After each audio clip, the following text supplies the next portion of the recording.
अलावा एफआईआईज और डीआईआईज का एक्शन कैसा रहा उस पर भी नज़र डाल लेते हैं। तो एफआईआईज ने कल कैश मार्केट में करीब 2700 करोड़ की बिकवाली की। वही डीआईआईज की बात करें तो करीब 1800 करोड़ की खरीदारी कल के ट्रेडिंग सेशन में की। इंडेक्स फ्यूचर्स और ऑप्शंस की बात करें तो एफआईआईज ने 300 करोड़ की बिकवाली की इंडेक्स फ्यूचर्स में और 12,000 करोड़ की खरीदारी इंडेक्स ऑप्शंस में की। तो अच्छा दिन था भारतीय बाजारों के लिए और ग्लोबल संकेत भी काफ़ी अच्छे ने। एशियाई बाजारों की बात करें तो मिले जुले संकेत है, लेकिन अमेरिकी और यूरोपियन बाजारों से काफ़ी अच्छे संकेत है और गिफ्ट निफ्टी भी करीब 60 अंकों की तेज़ी दिखा रहा है। इस बीच हमारे साथ डिम्पी भी जुड़ चुके हैं जो हमें बताएंगे आज के ट्रेडिंग सेशन के लिए रणनीति क्या होनी चाहिए और निफ्टी और बैंक निफ्टी पर सपोर्ट और रेजिस्टेंस लेवल्स क्या रहेंगे। डिम्पी गुड मॉर्निंग, बताएं क्या रणनीति बनानी चाहिए। आशीषा गुड मॉर्निंग। अच्छा लग रहा है आपको वापस से सुन के। और दूसरी इंपॉर्टेंट बात यह है कि देखिए कल भी मार्केट के बाद गैप था। कल भी करीब 80 पॉइंट का निफ्टी गैप आया, लेकिन उस गैप को मार्केट ने बहुत अच्छे से भुनाया नहीं। तो वो एक चीज अभी भी मार्केट के अंदर थोड़ी मिसिंग है कि आपके पास तो फॉलो बाइंग जो है टिपिकली वो नहीं है। देखिए मार्केट ने अपने लेवल्स को बहुत जो है, मैं आपको फिर से वो लेवल सारे बता देता हूँ। पहला है 450, फिर 650, फिर 850। एक राइम के तौर पर आप इसको याद रख सकते हैं। 450, 650, 850।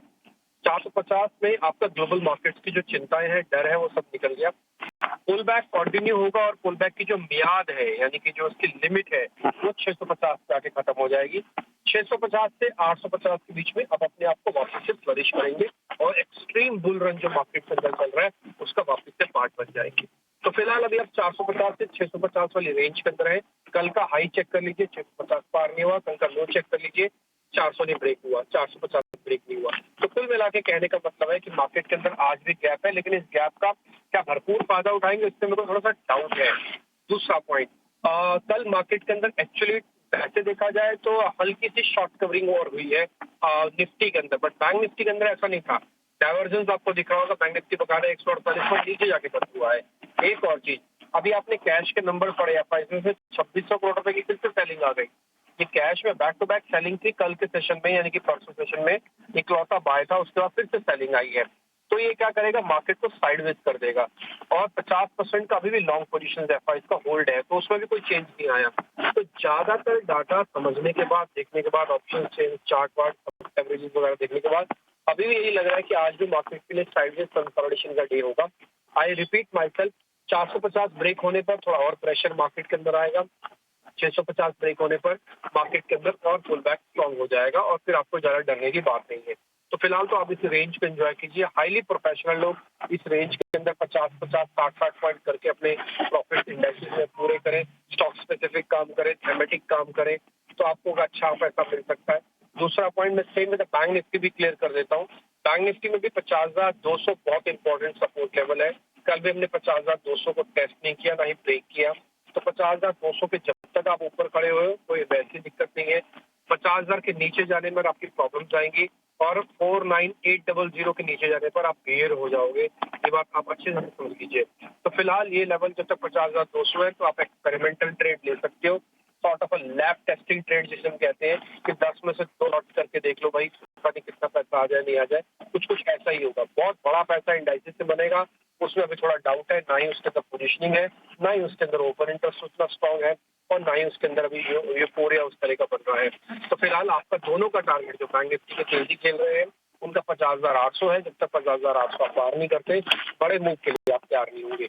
तो अब आपके पास अगर पोजीशन है तो आप इसी रेंज के अंदर प्ले कर सकते हैं। एग्जिट करना चाहें 10-20% एग्जिट भी कर सकते हैं। जिनके पास नहीं है उनको डिप की वेट करनी चाहिए। डिप मिलेगा तो ठीक है, नहीं मिलेगा तो छोड़ देना। बिना डिप के, यानी बिना अपने कंफर्ट लेवल के, अपने रिस्क रिवॉर्ड को ठीक किए हुए मार्केट में मत उतरना।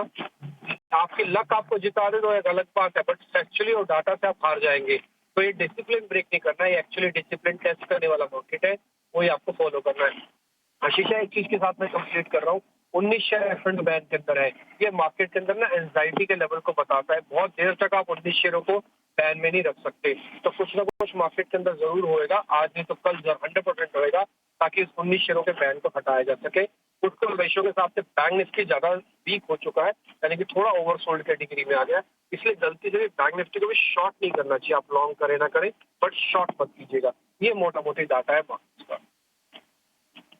स्टॉक्स है जो एफएनओ डेटा बैन में ऐड किए गए हैं आज के ट्रेडिंग सेशन के लिए, बलरामपुर चीनी, बिरला सॉफ्ट और हिंदुस्तान कॉपर। तो इन तीनों स्टॉक्स पर भी अपनी नजर रखें। डिम्पी, बहुत बहुत शुक्रिया समय निकालकर हमारे साथ जुड़ने के लिए। लेकिन बाजार पर और चर्चा करने के लिए अब हमारे साथ रेलिगेयर ब्रोकिंग के अजित मिश्रा जुड़ चुके हैं। Ajit, good morning. बताएं बाजार की चाल कैसी रह सकती है और आपकी क्या रणनीति बनेगी आज के लिए? Good morning Ashisha. तो देखिए, कल के सेशन के बाद आशीषा देखिए, टोन तो पॉजिटिव लग रहा है, इसमें कोई डाउट नहीं है। बिकॉज आईटी जिस तरीके से बॉयंसी दिखा रहा है, बैंकिंग बैकफुट पे है, उसके बावजूद भी आप देख रहे हैं कि मार्केट में टोन पॉजिटिव है। कल कंसोलिडेशन का टोन रहा, एक फ्राइडे के मूव के बाद एक नॉर्मल पॉज देखने को मिला, और कहीं ना कहीं जो बैंकिंग में हायर लेवल से प्रेशर देखने को मिल रहा है, उसकी वजह से ये आप कंसोलिडेशन दिख रहा है। तो मुझे लगता है कि बाय ऑन डिप्स मेंटेन करके रखना चाहिए जब तक कि आप 24,300 को होल्ड करे हुए हैं, और ऊपर में 24,700 तक के लेवल्स इंटैक्ट हैं। इंट्राडे में उस तरह कंसोलिडेशन का बायस बना रहे, जब तक कि बैंकिंग की तरफ से पार्टिसिपेशन नहीं आता, 50,800 के ऊपर बैंकिंग में नहीं निकलते हैं, तब तक ये कंसोलिडेशन का टोन शायद बैंकिंग में बना रहे। तो इन बिटवीन स्टॉक स्पेसिफिक रहिए। पहला नाम होगा बाय के लिए टीसीएस का फ्रॉम दी आईटी पैक, जहाँ पे काफी अदर ट्रेंड दिख रही है। स्टॉक्स अपने रिकॉर्ड हाइज के पास पहुंच चुके हैं। 44.20 के स्टॉप लॉस के साथ 4620 तक के टारगेट के लिए इसको आप लॉन्ग कर सकते हैं। दूसरा नाम also from the Tata space, Voltas का काफी स्ट्रॉन्ग ब्रेकआउट देखने को मिला है स्टॉक में, एक कंसोलिडेशन रेंज का। स्टॉक अपने रिकॉर्ड हाइज पे है। प्राइस पैटर्न ये इंडिकेट कर रहा है कि ये पॉजिटिव टोन कंटिन्यू रहेगा। 1740 तक के लेवल्स एंटिसिपेटेड है। 1530 के स्टॉप लॉस के साथ इसको भी आप लॉन्ग कर सकते हैं। से टीसीएस पर खरीदारी की राय, 4,620 रुपए प्रति शेयर का लक्ष्य। और वोल्टास, जिसमें कल के ट्रेडिंग सेशन में भी करीब 4 से 5% की तेजी दिखी थी, वहां पर भी खरीदारी की राय, 1,740 रुपए प्रति शेयर का लक्ष्य।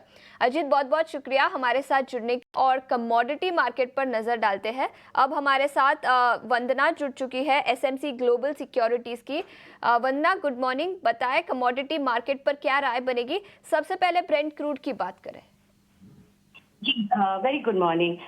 ब्रेंट में कल हम लोगों ने एक फॉल आता हुआ देखा था, और आज ये फॉल जो है वो कंटिन्यू होना चाहिए। लगभग 29 सेंट्स के करीब यहाँ पे मार्केट जो है वो नीचे की तरफ चल रही है। तो इंटरनेशनल मार्केट में भी वीकनेस है, हमारा मार्केट इसे यहाँ पे फॉलो करेगा। और मुझे लग रहा है कि क्रूड ऑयल में जो कल 3% का नीचे का एक लोअर मूव हम लोगों ने आता हुआ देखा था, आज वो कंटिन्यू हो सकता है। और कहीं ना कहीं एमसीएक्स क्रूड भी है वो 6240 के करीब यहाँ पे एक सेलिंग प्रेशर के साथ ट्रेड कर सकता है। तो यहाँ पे बिकवाली की राय रहेगी, 6240 के करीब सेलिंग कॉल रहेगी। 6200 का टारगेट होगा। स्टॉप लॉस यहाँ पे लगाना होगा करीब 6235 के करीब का। और इंटरनेशनल मार्केट में लग रहा है कि ब्रेंट क्रूड में बहुत सारी गिरावट जो है वो आ चुकी है। तो कहीं ना कहीं ये $74 के करीब एक सपोर्ट ले सकता है। तो काफी गिरावट दिखी कल के ट्रेडिंग सेशन में। ब्रेंट क्रूड में $74 पर बैरल के करीब सपोर्ट ले सकता है। और याद रखिए, चाइना डिमांड कंसर्न्स के चलते और जियोपॉलिटिकल टेंशंस के चलते कल के ट्रेडिंग सेशन में ब्रेंट क्रूड पर गिरावट दिखी। लेकिन वंदना, बेस मेटल्स की भी बात कर लेते हैं। जिंक और कॉपर इन पर्टिकुलर बात करें तो अच्छी खासी तेजी दिखी थी कल के ट्रेडिंग सेशन में। इन दोनों इंडस्ट्रियल मेटल्स पर आपकी क्या राय रहेगी, और इसके अलावा और कोई बेस मेटल्स पर अगर आपका नजरिया हो तो? जी, कॉपर यहाँ पे लीड कर रहा है, और 805 के करीब ये ट्रेड हो रहा था। तो मेरे ख्याल से एक कंफर्मेशन है फर्दर अपसाइड का टेक्निकल। और यहाँ पे बड़े चांसेस है। कुछ यहाँ पे माइंस क्लोजर की भी बात हुई थी, स्कॉन्डिडा में भी प्रॉब्लम आई थी, वहाँ भी सप्लाई प्रॉब्लम था, वहाँ पे भी डिस्टर्बेंस था। तो मेरे ख्याल से इसका असर भी देखने को मिल रहा है। तो कॉपर एमसीएक्स में मुझे लग रहा है कि 805 के करीब यहाँ पे बाइंग करनी चाहिए। यहाँ पे जो टारगेट होना चाहिए 815 का, स्टॉप लॉस लगाना होगा 800 का। जिंक बहुत मजबूत कमोडिटी है, और जिस तरीके से अगर यहाँ पे इन्वेंट्रीज देखा जाए तो इन्वेंट्रीज यहाँ पे कम है एज कम्पेयर टू कॉपर। तो यहाँ पे जिंक पे भी बाइंग जो है कंटिन्यू रह सकती है। आज के दिन में 264 के करीब यहाँ पे बाइंग की सलाह रहेगी। 266.5 का टारगेट होगा। स्टॉप लॉस यहाँ पे प्लेस करना होगा 263 रुपीज का। और एल्यूमिनियम यहाँ पे काफी बढ़िया कल मूव दिखाया था। हालांकि क्रूड से ये पॉजिटिवली कोरिलेटेड है, लेकिन यहाँ पे 5 रुपए तक की मूव एल्यूमिनियम में देखने को मिली थी। यहाँ पे भी एक बाइंग जो है वो कंटिन्यू हो सकती है। तो करीब 223.5 के करीब बाइंग रिकमेंडेशन होगी। जो टारगेट है वो 225 का होगा। स्टॉप लॉस लगाना होगा 223 का। बिल्कुल, तो तीनों ही बेस मेटल्स पर खरीदारी की राय, कॉपर पर खरीदारी की राय 815 रुपए प्रति शेयर का लक्ष्य, जिंक पर 266.5 रुपीस प्रति शेयर का लक्ष्य और एल्यूमिनियम इस पर भी 225 रुपए प्रति शेयर का लक्ष्य दिया है। वंदना, प्रेशियस मेटल्स पर आपकी क्या राय रहेगी? गोल्ड की बात करें तो ऑल टाइम हाई लेवल्स पर था, लेकिन कल के ट्रेडिंग सेशन में थोड़ी सी नरमी दिखी, तो गोल्ड और सिल्वर दोनों ही प्रेशियस मेटल्स पर भी अपनी राय दीजिए। जी, यहाँ पे पर्टिकुलर बेस मेटल में जब मूव आई तो इसका फायदा सिल्वर को मिला है और गोल्ड को नहीं मिला, क्योंकि इंडस्ट्रियल मेटल है यहाँ पे सिल्वर ने काफी अच्छा मूव दिखाया। 84,000 से ऊपर के यहाँ पे क्लोजिंग रही है और आज के दिन में भी लग रहा है, अगर सिल्वर की बात की जाए तो ये जो बाइंग है ये कंटिन्यू रहना चाहिए और मेरी रिकमेंडेशन यहाँ पे बाइंग की ही यहाँ पे रहेगी। और कल 1100 से ज्यादा का मूव हम लोगों ने यहाँ पे आता हुआ देखा था यहाँ पे MCX में, तो मेरे ख्याल से अगर बाइंग की बात की जाए तो मैं लेवल्स बताना चाहूंगी। 84,250 के करीब यहाँ पे बाइंग करनी चाहिए। 85,700 का टारगेट होगा। स्टॉप लॉस लगाना होगा 83,800 को। ये एक पोजिशनल कॉल होगी क्योंकि यहाँ से एक लंबी तेजी सिल्वर में आते हुए लग रही है। गोल्ड की बात की जाए तो यहाँ पे बिल्कुल मार्जिनल अपसाइड था, 209 रुपए का था, लेकिन आज के दिन में भी यहाँ पे हो सकता है कि एक बार 71,550 के करीब बाइंग रिकमेंडेशन रहेगी। 71,750 का टारगेट होगा। स्टॉप लॉस लगाना होगा करीब 71,450 का। तो मार्जिनल बाइंग रहेगी गोल्ड में, लेकिन ये सिल्वर जो है वो गोल्ड को आउट परफॉर्म करता हुआ नजर आएगा आज के दिन भी। बिल्कुल, तो सिल्वर गोल्ड को आउट परफॉर्म करता हुआ नजर आ सकता है, लेकिन दोनों ही प्रेशियस मेटल्स पर भी खरीदारी की राय है। सिल्वर पर 85,700 का लक्ष्य दिया है और गोल्ड पर भी 71,750 का लक्ष्य। वंदना, बहुत बहुत शुक्रिया अपना समय निकालकर ET Now स्वदेश पर जुड़ने के लिए।